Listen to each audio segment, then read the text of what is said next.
Yeah, anytime I talk to an artist, I always ask this: do you guys pay attention to like the chart stuff? And you're up, 500 spins this week, and this is going on. I mean, because it's got to be weird where you've got two songs that are on the radio on every alternative station, coast to coast, everywhere you go. It's like every 45 minutes, there's a chance you're going to be heard. Do you guys keep up with any of that, or do other people do that and just tell you and you're like, yeah, whatever? I'm neurotic, so I need to know about everything. If I don't hear about, whatever marketing plans we've got going on, or circulars and spins and how much we're spun on MTV and all that stuff, I feel like I'm going insane. And I feel like I always am watching how much other bands are being played, and then I'm always comparing it in my head. And it's probably just because I'm crazy. Well, you guys get a lot of credit for really bringing something that stands out to alternative radio, where you kind of had a doldrum of a lot of stuff that sounded similar. Is that something you were purposely looking for? Was it something that you hit on and you realized, okay, this is working? I mean, to me, it's like, I think we just kind of originally stood out because of Patrick's voice was one of the biggest things. It's like nobody in the scene we came from really sang like that. He sang soulfully and had this just really rich voice, and I think that was probably the biggest thing that stood us out. I think there's a lot of subtle things, like in a lot of ways we still see ourselves as a hardcore band, right? So we're gonna go up and thrash and break instruments and stuff, and that's just kind of like par for the course. That's not like, so it's one of those things where there's nothing really contrived about us, and because of that, there are a lot of weird little things about us that I guess make us different. I don't know, but none of it's ever really like, I couldn't identify all of them because I didn't really think about them. It's pretty organic. We never went out and we're like, we better act like this or whatever. Yeah. And in fact, we get told to act differently all the time. Like they're, so. Okay, I gotta ask this because we are a Fox affiliate. Talk about the name, because The Simpsons is on after the show you're appearing on here tonight. Right. How did that all happen? We played a couple shows without a name, and some kid yelled out, we were like, what should we call it? Some kid yelled out, Fall Out Boy. We were pretty worried. We were like, I don't know if The Simpsons, we know it's originally from The Simpsons, but we were like, I don't know what's gonna happen, whatever. And eventually, a shirt came out that said, the original Fall Out Boy. Like The Simpsons made a shirt, like within their corporation, made a shirt that says the original Fall Out Boy. And so our manager called up The Simpsons and was kind of like, yo, can we get those shirts? Because we wanted to wear them because we think it's funny or whatever. And they were like, yeah, we were worried that you guys were going to sue us. And we were like, yeah, we were worried you guys were going to sue us, or whatever. And so now we're just trying to get on an episode, I guess, So I don't know. We were always fans of The Simpsons, and so it's always been kind of an ode to them. And didn't they talk about it in one of the DVDs that came out, like the 7 DVD, like it's in the commentary? Yeah, it's kind of like in this moment of passing, they're like, I guess there's this band called this too. And we were like,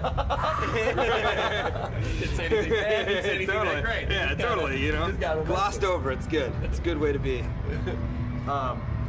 What are some things that are, for somebody who doesn't understand the touring thing, what do you like about being on the road? What's tough about doing 6 shows in a week?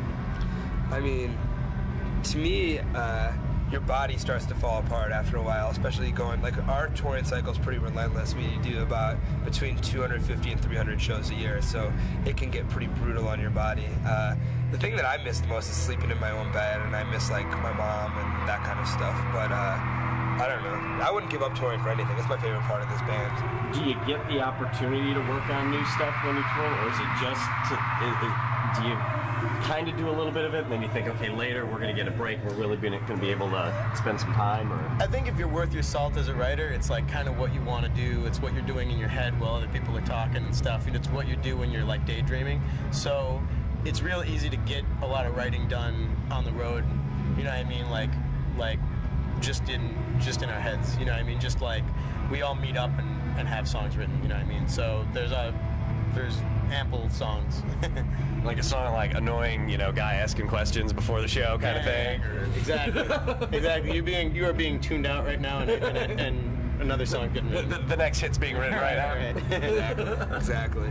Are there any particular? I mean, you're both from the Midwest, right? Both Illinois, like born and raised as well. Yeah. Okay, so I gotta ask this question because we're in Carolina. You guys probably don't like us a little bit after the playoffs with the Bears and the Panthers.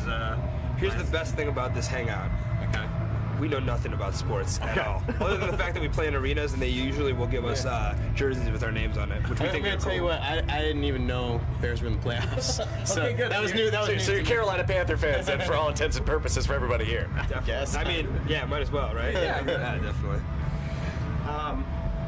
Is there anything that you're saying 5-10 years from now we want to try, we want to do that you haven't done? But I mean, you've talked about how organic everything is. Just you have the opportunity to pretty much do what you want at this point. Is there anything that you're kind of looking further down that you're like, okay? I mean, at the end of the day, like Fall Out Boy to me is like equivalent of like cave paintings. It's just proof that we existed, and so I think we just want to keep doing Fall Out Boy as it is, and you know, it'll keep evolving, and there's not a point right now where, you know, we're not bored with what we're doing. So I don't know, we're excited to be Fall Out Boy, you know. What do you, and I'm not going to ask the typical question about what do you think of my favorite color is blue. Of the downloading of people pirating music, but what do you think about the fact that the technology is allowing people to at least share bands that maybe haven't been discovered yet? And I mean, what are your general thoughts on that? I am 100% behind peer-to-peer downloading, which is probably not the answer that my record label wants me to say, but I think that Fall Out Boy would not be here, would not be doing this interview if it were not for dorm rooms and parents' computers and the peer-to-peer sharing that went on it. I think that a lot of the problems, I mean, this is like an hour-long conversation, but I think that a lot of the problems that have to do with file sharing and that kind of stuff are actually go back to the way the record label and the recording industry kind of treats the consumer as an enemy, you know. And I think that I don't know, we could talk about it for like hours. So are there any things that you kind of even say possibly to the label, like, hey, we want to do some cool stuff when it comes to our website or the multimedia with the discs and things like that, in order to make sure that you keep that connection with your fans? Because, you know, I mean, you have an appreciation for your fans that a lot of artists don't tend to have from some of the interviews I've done. Lenny Kravitz.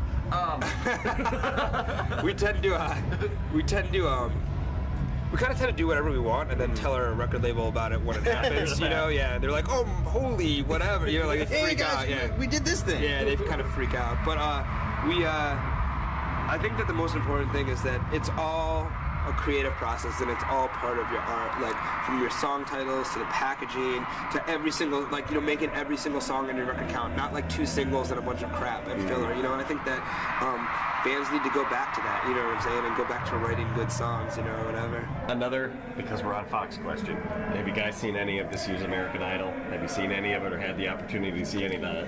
I just remember the gray-haired dude. I remember seeing him around and being like, this is a weird season. I'll be honest, I'm like, you probably don't want to hear this, but I'm kind of over American Idol, but American Inventor is probably one of the best shows ever. I don't know, is that Fox or not? That's your thing. No, it's not. That's okay. We don't care. Yeah, American Inventor is awesome, dude. Because it's like, American Idol is like, this guy's like singing flat, like, oh, you suck. The guy's like, all right, I'm kind of sad. American Inventor, the guy's like, I've spent $30,000 in my entire life making this thing. And they're like, dude, that's a fucking stick. you made a stick, and then the guy like commits suicide. It's insane, but I like watching it. It's like we're this far from Running Man TV. It's kind of insane. It's coming, dude. Yeah. So if you could do like a behind the scenes or a show about Fall Out Boy, is there anything that you would do specifically? Have you ever thought about that as an idea, or as a behind the scenes of Fall Out Boy? Yeah. I wanted to do a show where we kind of did. Fall Out Boy as the Wonder Years, where we did like a narrative over it, and like it was like, and this is where my dad and me just didn't get along, you know, like, and I don't know, I thought something like that would be cool. I realized I didn't have to talk to him to understand him. Yeah, something like that, you know what I'm saying? And then it plays Joe Cocker behind it. Definitely. Except we would be playing Fall Out Boy songs. Very cool. I appreciate it, guys. Thank you so much for taking the time. Oh yeah, we need one ID just saying. This is, you know, your names, you're from Fall Out Boy, and you're watching Fox News Edge is the name of the show. Fox News Edge? Give you the mic. Yeah. Fox News Edge? Yep. What's up? This is Pete and Patrick from Fall Out Boy, and you're watching Fox News Edge.